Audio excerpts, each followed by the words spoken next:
We do see geopolitical conflicts happening around the world, and this most recent conflict certainly very difficult for all involved, and hopefully we will see our way through this. It makes international markets jittery, of course, and that uncertainty then affects everybody's share prices, which affects, obviously, our business.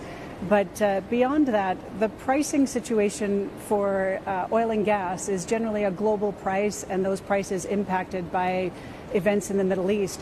For renewable energy, our pricing models are a bit different, that our pricing models generally tend to be long-term stable contracts that are put in place, sort of for 10 or 15 years. So maybe not the same price volatility that some of the players in traditional oil and gas would be seeing right now. It's just two different pricing models. But for us, certainly the macro picture of what's happening with uncertainty affects us as a business, just as it affects everybody.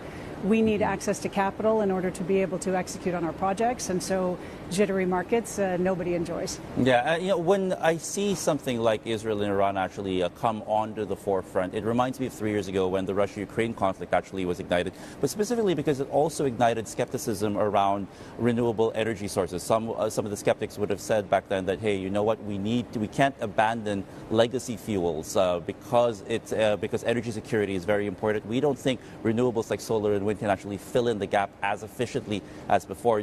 Are you concerned that maybe the skepticism will get even more intense, given that this is another conflict that's really making itself felt in the energy markets right now? I think the skepticism would be misplaced. So we've long been talking about the energy trilemma, that we need affordable, reliable, clean energy. But it's really become sort of a quadlemma because security layered on top of that. Now, back in the 1970s, energy security was top of mind for everybody. And at that point, it was about diversifying sources of supply. That having all of your supply come from one region of the world was a tactical mistake. And so we needed to diversify sources of supply.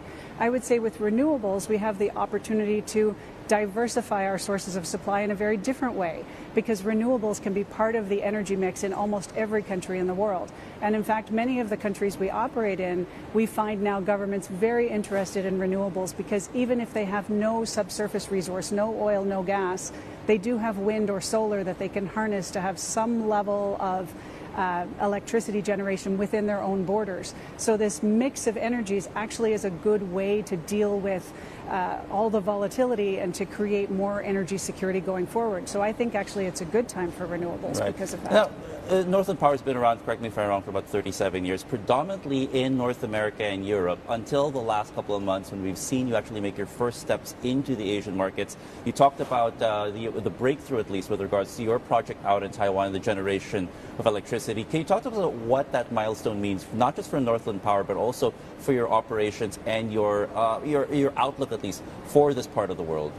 So the fundamentals in Asia are very strong GDP growth, population growth, urbanization, increasing demand for electricity, and a need for cleaner sources of electricity, because a lot of the world's emissions are coming from Asia. So a real push in order to find cleaner sources of electricity.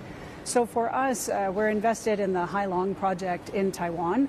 It's a 1 gigawatt offshore wind project, so it's a globally significant project, I would say, in terms of offshore wind.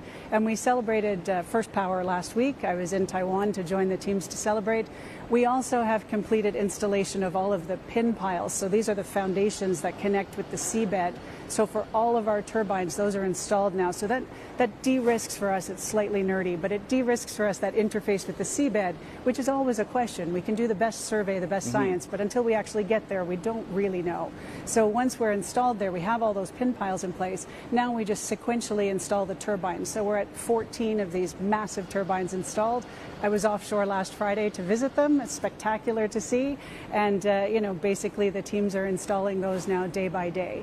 So a lot of vessels in the water, a lot of activity, everybody focused on safe, effective execution. But very important, that's a gigawatt of power that will get delivered into the grid in Taiwan. It will power homes for decades to come. So it's a very exciting sort of step forward.